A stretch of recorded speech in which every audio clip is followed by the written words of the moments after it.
မင်းကိုလူတွေကနှစ်သက်သဘောကျစေမယ်အချက်တွေတစ်သူများတွေရဲ့အနားမှာအမြဲရှိဖို့မလိုပါဘူးမင်းကိုယ်တိုင်ပျော်ရွှင်နေတဲ့အခါမှာသူတို့ကမင်းနဲ့အတူရှိကျင်ကြလိမ့်မယ်နှစ်လူတွေကရဲရင်မှုကိုနှစ်သက်ကြပါတယ်ပွင့်လင်းရိုးသားတဲ့သူတစ်ယောက်ဖြစ်ဖို့ကြိုးစားပါလူတွေကလေးစားကြလိမ့်မယ်မျက်နှာသာမပေးချင်တဲ့သူကိုသူကျင်တဲ့အောင်ဘာမှသွားမလုပ်ပါနဲ့သုံး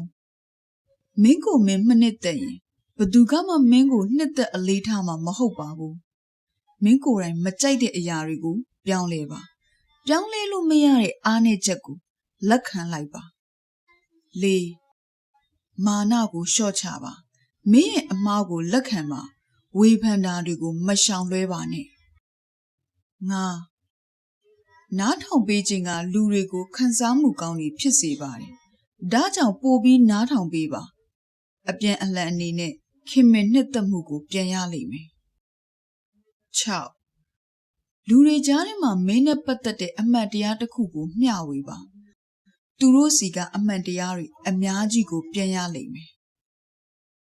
စိတ်ပညာရှင်တွေရဲ့စူးစမ်းချက်တွေအပြင်သူတေသနာပြုချက်တွေအရပြောထားတာဖြစ်ပါတယ်